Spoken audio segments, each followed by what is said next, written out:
Shalom untuk kita semua. Semoga kita semua yang sedang menonton video ini boleh berada dalam keadaan yang baik, juga senang di dalam Tuhan.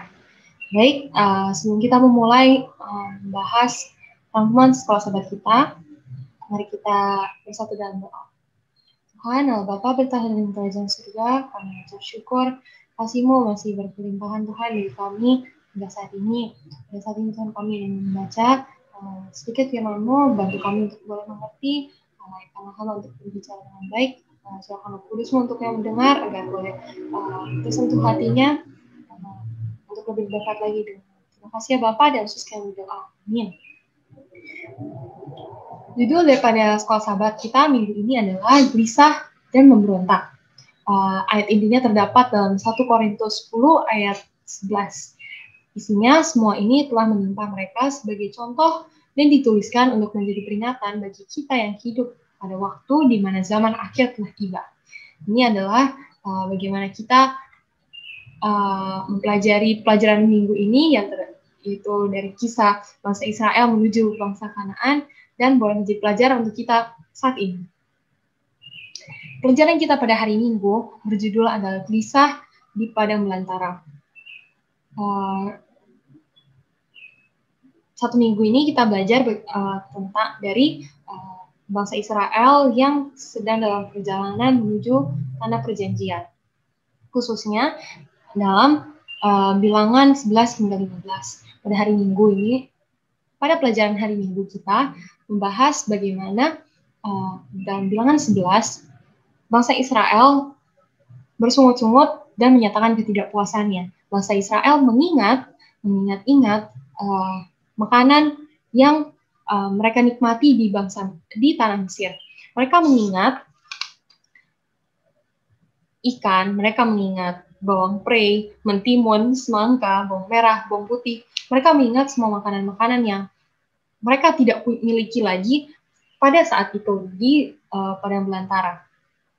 Namun, yang sebenarnya mereka tidak ingat adalah, yang mereka lupakan adalah bagaimana di tanah Mesir mereka adalah seorang budak, dan bagaimana mereka tidak senyaman yang mereka ingat, bagaimana mereka diperbudak dan mereka dianiaya dan mereka merasa ingin dibebaskan.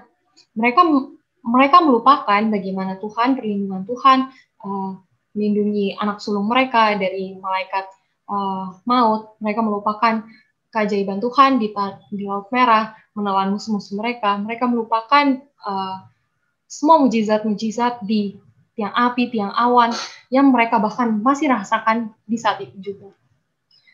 Di sini kita melihat bahwa perkaranya bukan sebatas makanan-makanan itu. Di sini kita malah melihat tema utama adalah tidak berterima kasihan mereka. Inilah tema yang akan berulang, yang kita akan temukan sepanjang satu minggu ini, tentang kegelisahan dan pemberontakan.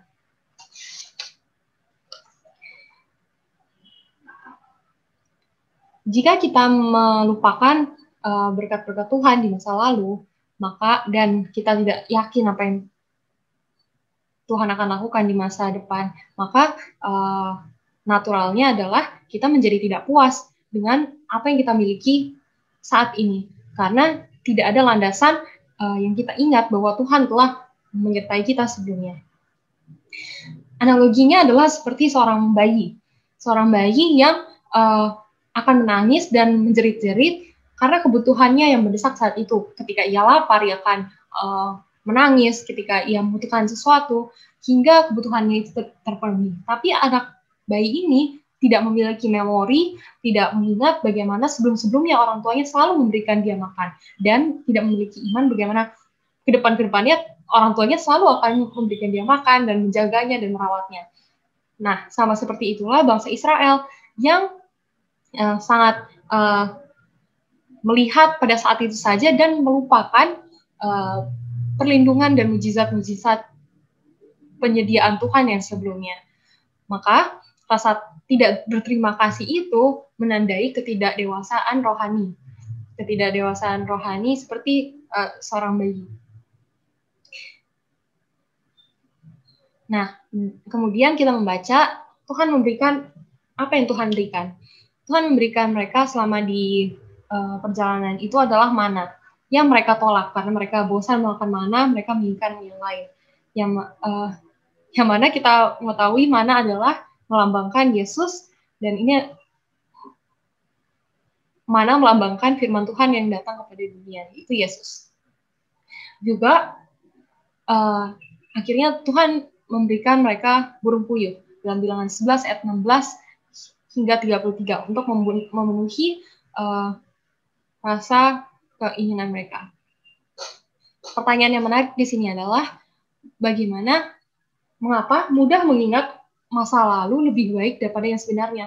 Bagaimana lebih mudahnya meromantisasi masa lalu padahal tidak seindah itu? Ya, mungkin satu jawabannya karena kita merasa tidak nyaman, merasa tidak puas, dan merasa gelisah untuk keadaan kita yang sekarang. Sehingga kita melihat bahwa lebih baik yang masa lalu.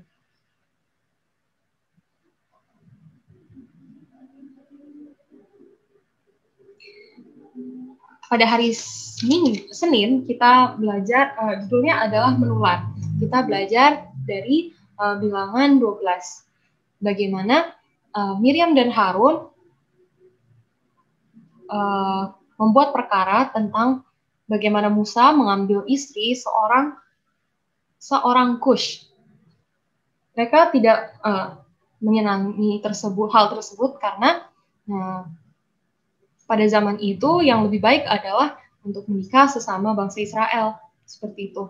Namun di ayat 2-nya, dalam Bilangan 12 ayat 2, kita melihat Miriam berkata seperti ini, sungguh Tuhan berfirman dengan perantaran Musa saja, bukankah dengan perantaran kita juga ia berfirman? Nah, di sini kita melihat masalah yang sebenarnya lebih daripada itu. Lagi-lagi terulang ditemukan bagaimana satu perkara, tapi namun menunjukkan masalah atau latar belakang yang lebih dalam daripada itu. Dalihnya adalah pernikahan Musa, namun akarnya adalah bagaimana jabatan,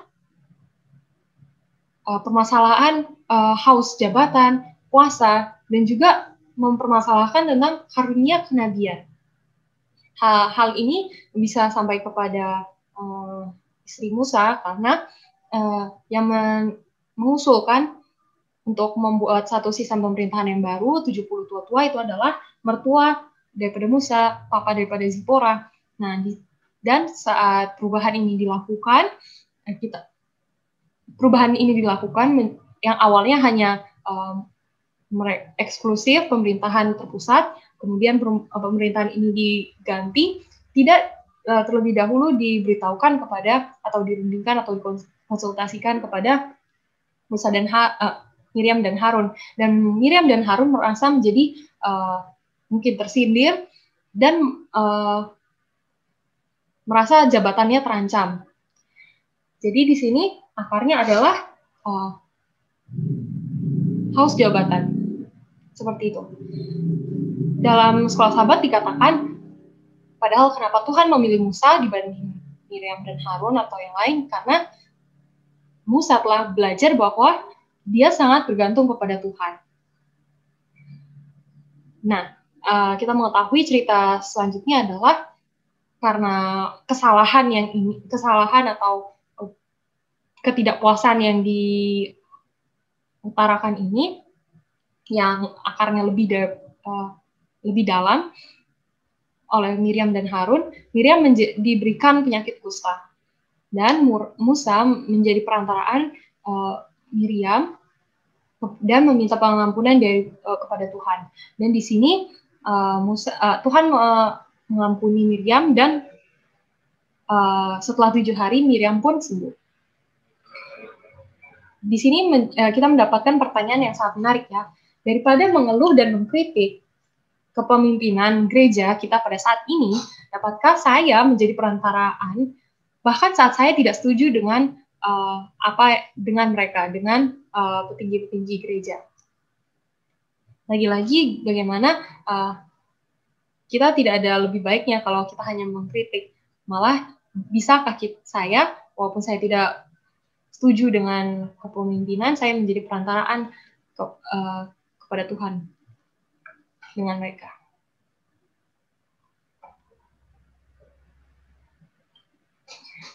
Di hari Selasa, judulnya adalah kegelisahan menyebabkan pemberontakan. Dalam bilangan 13 hingga bilangan 14. Di sini keadaannya bangsa Israel sudah tinggal satu langkah lagi mendapatkan tanah Kanaan. Dan mereka berpikir bahwa lebih mudah untuk bersungut-sungut dan menangis dan menyalahkan Tuhan bahwa tidak akan di depan hal yang dijanjikan Tuhan, yang sudah dijanjikan Tuhan untuk diberikan kepada mereka, daripada pergi dan mendapatkannya. Dan ini semua terjadi hanya karena sebuah rasa kegelisahan dan kecemasan yang dibawa oleh 10 pengintai itu. Lagi-lagi kita di sini melihat ya, menjadi tidak peduli apapun itu, tapi karena dari awal sudah ada rasa, sudah memiliki rasa ketidakpuasan dan pemberontakan itu, maka bahkan sudah Tuhan janjikan dari awal Tuhan akan berikan, hingga tinggal satu langkah lagi, karena rasa pemberontakan itu, mereka tidak mau melakukannya. Mereka mengembrace kegelisahan dan kecemasan itu. Dan kita tahu, hingga satu jemaah ini ingin melontari orang-orang yang masih memiliki optimis mendapatkan tanah Kanaan, Yosua, Kaleb, dan Musa. Dikatakan, meskipun batu-batu itu sudah berada di tangan mereka, hendak melontarkan, merajam Yosua, Kaleb, dan Musa, sebenarnya pemberontakan yang sebenarnya adalah kepada Tuhan itu sendiri. Mereka tidak puas terhadap pemerintahan Tuhan. Di sini, apa yang terjadi berikutnya, kita melihat Musa sebagai seorang perantara. Dalam bilangan 14 ayat 1, 11 hingga 19.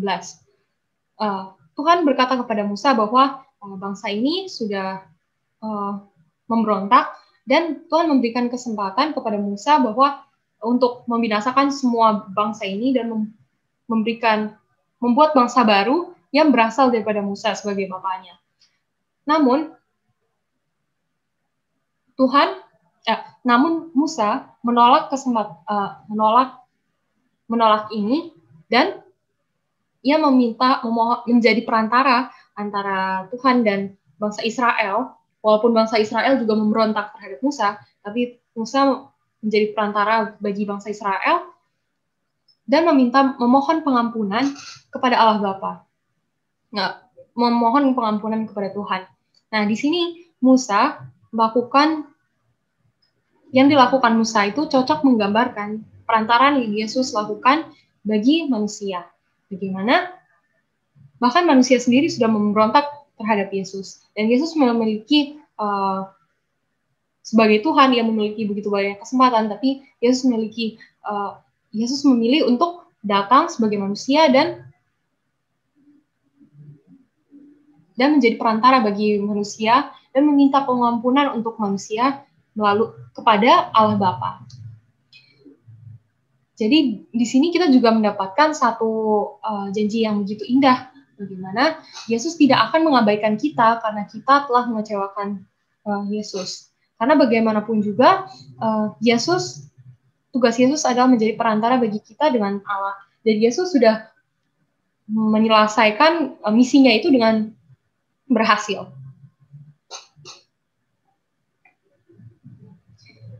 Namun dosa itu tidak pernah tanpa akibat. Walaupun kita mengetahui bahwa bangsa Israel sudah diampuni, dan Musa mengatakan kepada jemaah Israel mereka sudah diampuni, namun konsekuensinya adalah mereka tidak dapat untuk masuk ke dalam tanah Kanaan. Mereka harus kembali lagi kepada belantara. Mereka akan tetap bersama dengan Tuhan. Tuhan akan tetap bersama dengan bangsa Israel pada belantara itu. Tuhan akan bersama dengan mereka sehari-harinya. Tuhan tidak akan meninggalkan mereka, hanya mereka akan mati di padang belantara itu dan tidak masuk ke tanah Kanaan. Itu adalah konsekuensinya. Nah, bahkan kembali lagi ke padang belantara ini mungkin terlihat seperti penghakiman atau penghukuman yang sebenarnya pada akhirnya itu adalah rahmat juga, karena jika itu berasal dari Allah, karena bagaimana mereka mau dapat menyerang bangsa Kanaan dan mendapatkan tanahnya jika dari awal saja mereka tidak dapat mempercayai kepemimpinan mereka sendiri, yaitu Tuhan. Dari sini kita dapat satu pelajaran yang sangat penting juga, sangat baik, bahwa dosa itu selalu dapat dihapuskan, namun dampaknya pun selalu ada. Mungkin saya bisa terus melakukan dosa yang sama, dan setiap saat Tuhan itu adil dan setia, Ia akan terus mengampuni. Namun masalahnya adalah dampaknya adalah kepada saya. Mungkin saya yang semakin lama menjadi desensitized dan menjadi rasa bersalahnya kurang, karena dampak dosa itu tetap ada. Sama seperti kita saat merokok, saya minta ampun saya minta ampun karena saya sudah merokok, ya saya diampuni. Tapi bukan berarti nikotin di dalam paru-paru saya tiba-tiba hilang, seperti itu.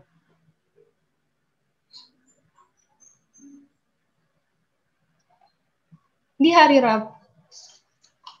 hari Kamis, pelajaran kita membawa perhatian kita kepada iman versus praduga. Setelah bangsa Israel mendengar konsekuensi mereka, yaitu kembali lagi kepada padang belantara yang mereka lakukan, mereka menjadi hening dan sangat sedih. Namun, dalam Alfa Omega Jilid 1 halaman 391, kita melihat bahwa bukan karena menyesali dosa mereka, bangsa Israel itu bersedih, tapi karena akibat yang lebih buruk yang akan mereka alami karena kesalahan mereka. Mereka tidak merasa sedih karena mereka telah mendukakan Tuhan dan mereka telah berbuat salah, tapi karena mereka tidak mau kembali lagi kepada belantara. Hati mereka pada saat ini pun tak terubahkan, hanya mencari-cari dalih untuk mengadakan satu pemberontakan yang sama. Jadi sama saja, jiwa pemberontakan yang sama, hanya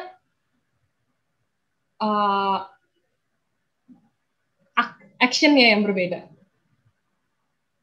Yang mana kalau kita lihat, jika sudah motifnya sama untuk pemberontakan, hasilnya tidak akan baik. Dalam Desire of Ages halaman 126 dikatakan ada perbedaan iman dan praduga yang dimiliki bangsa Israel, bahkan saat keputusannya terakhir untuk kembali menyerang tanah Kanaan dan akhirnya dibunuh, dicerai-beraikan, itu adalah bukan iman, itu adalah praduga. Di sini kita diberitahu perbedaan iman dan praduga. Iman tidak ada hubungannya dengan praduga sama sekali. Iman menuntut janji Tuhan dan mengeluarkan buah-buah penurutan. Praduga juga menuntut janji-janji Tuhan, tapi hanyalah untuk dalih pemberontakan. Kalau dikatakan iman pada Taman Eden untuk Adam dan Hawa, itu seharusnya membawa mereka percaya bahwa Tuhan percaya kasih Allah, bahwa Tuhan sudah memberitahukan mereka semuanya, sehingga mereka tidak perlu lagi memakan buah pengetahuan yang jahat dan baik dan jahat itu. Tapi praduga lah yang membuat mereka merasa, kalaupun saya memakan ini, Tuhan akan mengampuni dosa-dosa saya. Itu praduga. Jadi janji itu dituntut, tapi untuk pemberontakan. Praduga sering didukung oleh rasa takut, dan pada kasus bangsa Israel ini berakhir fatal, yaitu kematian. Sering banyak persamaan kasus bangsa Israel ini kita temukan di kehidupan kita sehari-hari, ya. Praduga ini kita gunakan untuk kita merasa bersungut-sungut, juga memberontak, seperti itu. Terkadang baik iman maupun praduga kita miliki, baik untuk mencari kedamaian. Karena kita memiliki iman untuk mencari kedamaian. Kita juga memiliki praduga untuk mencari kedamaian. Tapi pada akhirnya hanya salah satu yang mendatangkan kedamaian, yaitu iman kepada Tuhan. Dan terakhir ini adalah penerapan juga kesimpulan daripada firman Tuhan sekolah sahabat kita. Ada kutipan yang sangat baik di Alfa Omega jilid 1 halaman 706.